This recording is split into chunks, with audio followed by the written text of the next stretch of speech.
Aloha, this is Clint Hansen with Maui Luxury Real Estate and Aloha Rental Management. I've been getting inundated with calls asking about what the repeal of the Manitoia list means for them. And it's really going to depend on your property and where it's located. And the majority of vacation rentals are in these Manitoia areas. So what is the Manitoia list? The Manitoia list is a set of properties that has been grandfathered in to be vacation rentals that were built before 1987. Basically, if you wanted to acquire land to develop to become vacation rentable, you would buy A1 apartment zone land, and then you would state that that was your intention. You would build it. Many of these have front desks, which is why they're qualified as condo-tels, and they would do vacation rentals. One of the things that I noticed and heard them say was that these were intended to be a workforce housing, which that's one of the things I kind of have contention with.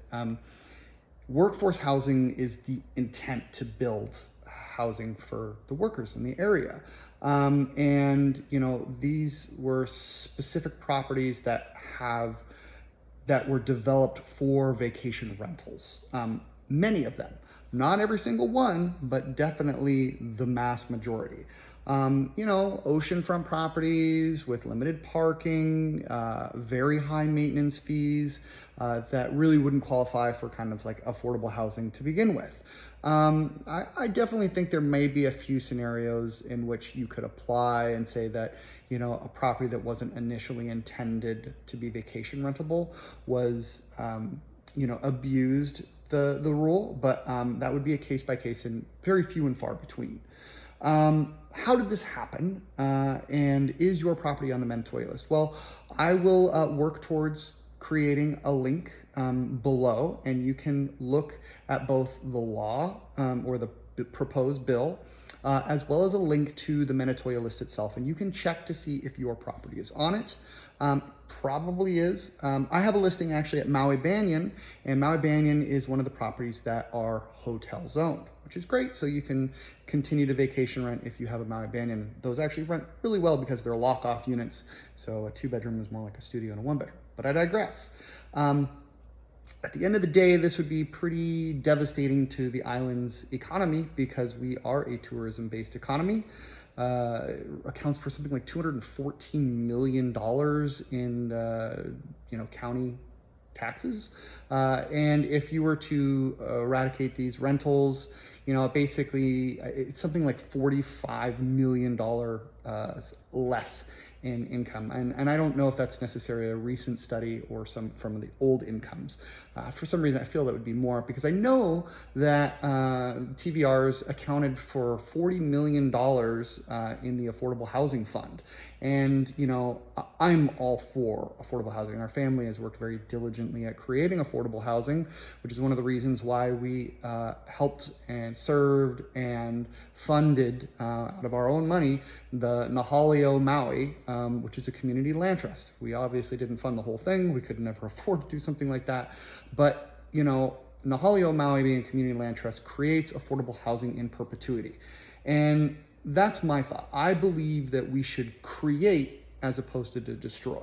And I don't think the destruction of our economy and reducing something like 30% of all rentals would be a very productive thing. I mean, most properties are, and businesses are always teetering on the edge of profit margins.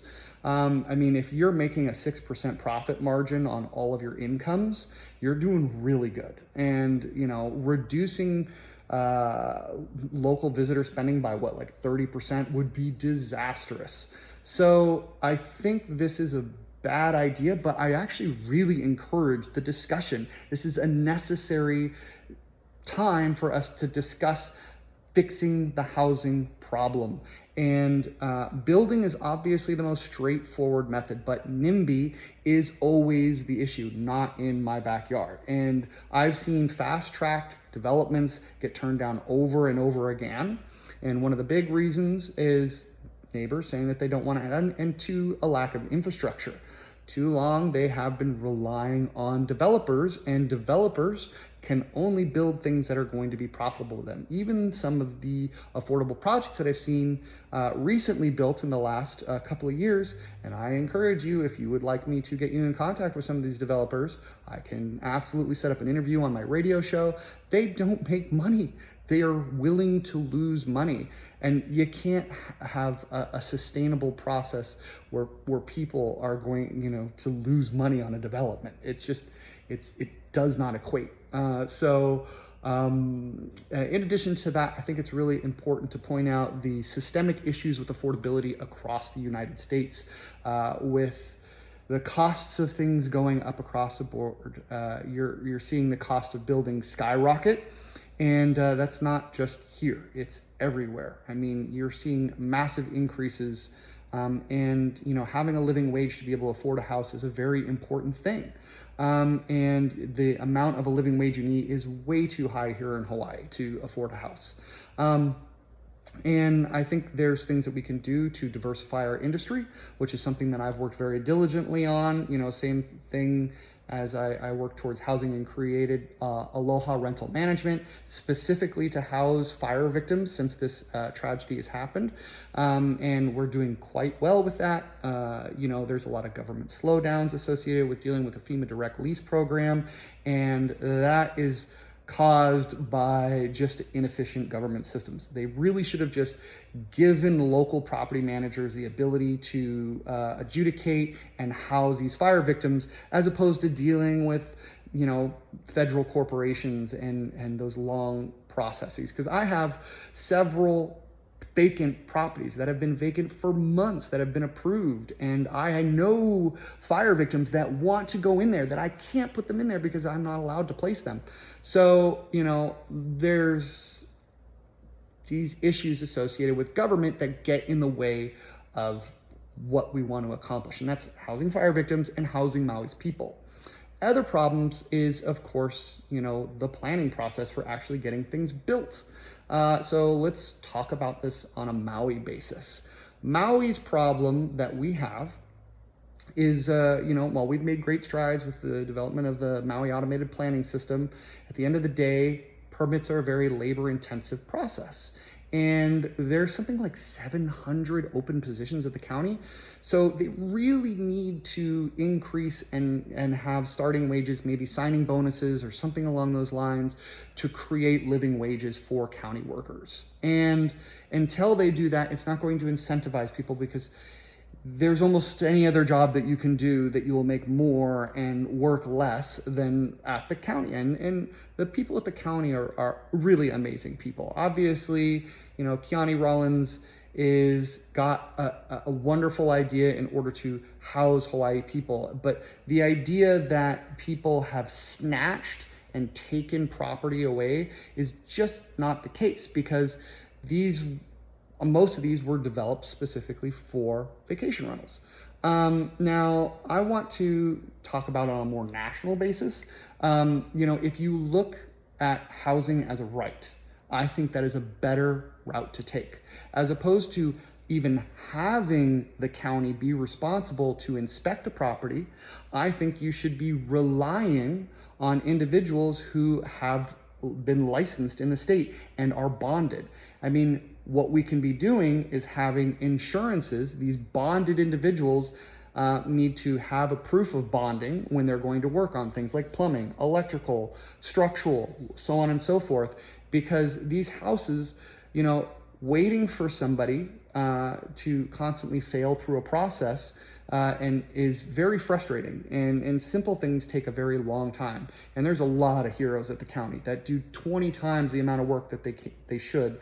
And I really think they're amazing, but they are very much overworked. And I don't think we should have a system based off of a review. Instead, it should be a right to develop. If it's safe, and if it's insured and guaranteed and meets the criteria, then they should have the right, not the request to build. You should be, if you have a chunk of land and that's what you're allowed to do, why do they have the right to say no? Which is very frustrating. Now, having available resources like water is very important. We have like 10% the population of Oahu, but we have a very similar watershed. That's really a result of infrastructure issues. We don't have enough water storage. And when you're relying on developers to create housing, they're going to do it if they can, and in a fashion that is able to meet their budget. So I see many properties as a real estate agent all the time. I mean, I'm that Maui Meadows house that I have, it's like 7,800 square feet under roof. If you got the land for free, you could not build it what it's for sale for. I mean, that's a lot of properties that I see, and that's as a result of the cost of building going up. And then to add on to it, the, inability to get water, it's very frustrating. So I think that they should be issuing bonds in order to put in infrastructure. Desalination is a phenomenal, incredibly affordable way for creating drinking water that I don't think people realize has gotten as affordable as it is. It's only slightly more expensive than just general well water. So you get well water that's brackish, you desalinate it. Not particularly difficult. In addition to that, if you want to talk, as I digress, to a more national level, corporations are a major contributor to properties being overinflated. So what's happening is you're seeing properties, corporations like Blackstone. With our work with Nahalio Maui, obviously we see bank-owned properties that are about to come on. There were over 300 properties that were coming onto the market on Maui. Guess what happened to them? Blackstone bought them all directly from the bank. Those never came onto the market. So if you allow corporations to have an endless depreciable asset and give them the tool, and this is a very powerful and very abused tool, the 1031 exchange. I think the 1031 exchange is a good thing if you're going from, hotel to industrial to commercial or something like that. But basically, a 1031 exchange allows you to completely avoid paying your capital gains tax so long as you buy a property of equal or greater value. You're not going to never pay. You're kicking the can down the road until you eventually decide not to. But what people are doing is they're just never doing it until they die, and then their kids pay the step down, capital gains. So obviously the 1031 exchange is good for residents to be able to do and buy maybe their, own retirement home or something like that, because people should have something they can work for and not have to pay, 30-40% on top of. But nonetheless, it's abused. If you have a corporation that can endlessly do this into residential property, then what we're experiencing it right now. I mean, they're putting trillions upon trillions of dollars, and that's, oversaturating capital in properties that are designed to be homes for the average person. So I think that is an abuse of the tax law, and that needs to be amended. Also, Euclidean zoning laws come into play, in addition to my belief that building needs to be a right. I also see other places like Japan being, very, very affordable housing. And part of the reason is because, is it industrial? Is it residential? Is it commercial? Is it hotel? It doesn't matter. Agricultural, you can build housing. It can't stop you. Housing is a right there. And I think that's something that needs to be considered for Hawaii. I think there's a lot of things I can definitely go into that would be great to see changing. Obviously, ranked choice voting would be my number one, and housing is up there too, but that's not related to what I'm trying to talk about right now. So if you want to contribute, I think this is a very constructive and important topic. I don't think this is the right manner and how to deal with it, because it is essential to the survival of Maui's people and the economy here. So people have a roof over their head, but they also have to put food on their plate. And, if you house them and they're starving, you're just creating one problem while solving another one, and maybe not even solving it, because how are you going to pay for it if you don't have money coming in? In addition to this, how do we come to this scenario? I like to use the term weaponized incompetence. So basically, Bissen, who disappeared and was not in contact during this whole fire process, also was incompetent in his inability to establish the recent Maui Planning Commission. And so he appoints the Maui Planning Commission, and he neglected to do that. He missed the deadline, and Kiani Rollins, who's all buddy with him now, she has put in all her own people. And she's the one with Bissen introducing this bill. So she's like, oh, it's going through, and she's like, it is going, like, it is happening. So obviously we have county council after that. And there's many processes to go through. So if you don't want this to happen, please, I'll be providing a list. If you want this to happen, still, your voice should be heard. I mean, this is a disaster scenario, and we have been in a shortfall of 10,000 homes for 20 plus years now. So then this has gone to, there's a serious problem right now. So if we can come together and constructively work on this, please do so. Name calling doesn't work.